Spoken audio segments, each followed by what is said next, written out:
Waste Bengal board का कक्षा 7 के ऐकिक नियम का नंबर 6, 7, 8, 9 का हिसाब।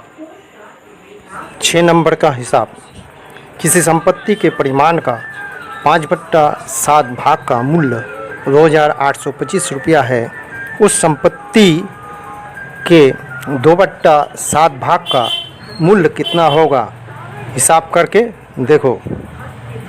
उस संपत्ति का 5/7 भाग का मूल्य 2,825 रुपया है। तब उस संपत्ति का एक भाग का मूल्य, यानी एक भाग मतलब होता है संपूर्ण, तो संपूर्ण यहाँ तो 7 होगा ना, 5/7 है ये यहाँ, तो संपूर्ण होगा 7। 7 ऊपर जाएगा, 5 नीचे आएगा। ये एक भाग निकालने के लिए तो 5 माने उलट जाता है। तो उसके बाद हम लोग लिखेंगे उस संपत्ति का 2/7 भाग का मूल्य 2,825 गुना 7/5 गुना 2/7 का ही आप उल्टेगा नहीं, वही गुना होगा। अब हम लोग पहले तो 7 काट देंगे ऊपर नीचे का, उसके बाद 5 से 2,825 को काटेंगे तो 565 रुपया मिलेगा। फिर 565 को 2 से गुना करने से 1,130 रुपया मिलेगा। चूँकि 2/7 भाग का मूल्य 1,130 रुपया होगा। हम लोग का उत्तर निकल गया। 7 नंबर का हिसाब। एक शिविर में 48 सैनिक के लिए 7 सप्ताह की भोजन सामग्री है।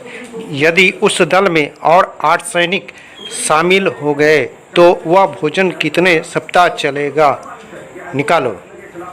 8 सैनिक आने से कुल सैनिक का संख्या 48 + 8 होगा, बराबर 56 होगा। 56 सैनिक होगा। अब देखो, 48 सैनिक के लिए 7 सप्ताह का भोजन था, तब एक सैनिक के लिए वह भोजन 7 गुना 48 सप्ताह चलेगा। कारण 48 सैनिक जितना भोजन 7 सप्ताह में बोलो बा एक दिन में खाता है, तो एक सैनिक उतना भोजन 7 सप्ताह बोलो बा एक दिन भी बोलो उतना भोजन नहीं खा सकता। इसीलिए यहाँ गुना होगा। तो 48 मैंने 7 गुना 48 हुआ। अब 8 सैनिक आने के बाद 56 सैनिक हो गया। और 56 सैनिक के लिए वह भोजन 7 गुना 48/56 होगा। अब हम लोग 7 से 56 काटेंगे तो 8 मिलेगा। अब 8 से 48 को काटेंगे तो 6 मिलेगा, यानी 6 सप्ताह वह भोजन चलेगा। यानी 8 सैनिक आने से वह भोजन सामग्री 6 सप्ताह चलेगा। 8 नंबर का हिसाब। एक जहाज पर 50 नाविक के लिए 16 दिन का खाना मौजूद है। 10 दिन के पश्चात और 10 नाविक उनके साथ शामिल हो गए।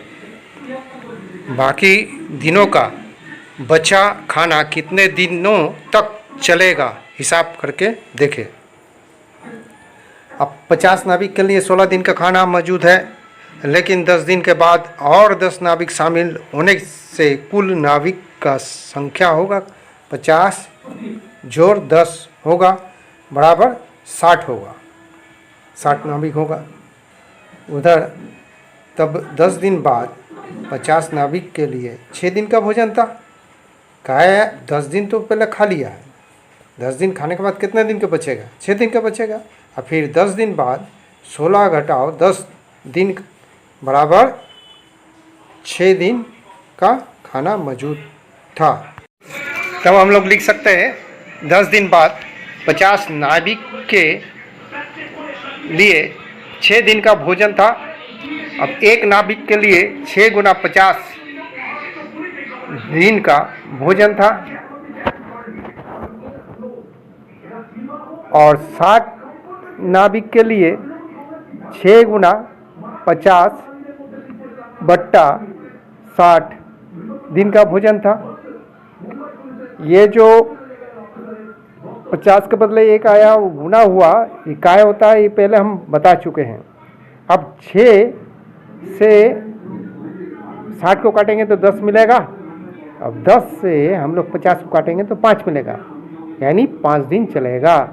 बाकी दिनों का बचा खाना 5 दिनों तक चलेगा।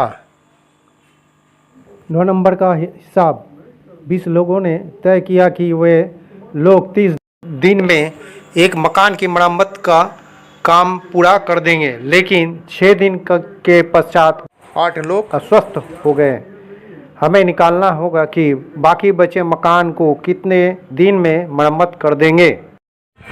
6 दिन के बाद 30 घटाओ 6 दिन बराबर 24 दिन बचेगा, और 6 दिन बाद 8 लोग अस्वस्थ होने से 30 घटाओ 8 लोग बचेगा बराबर 12 लोग बचेगा। तब 6 दिन बाद वह काम 20 लोग 24 दिन में करेगा।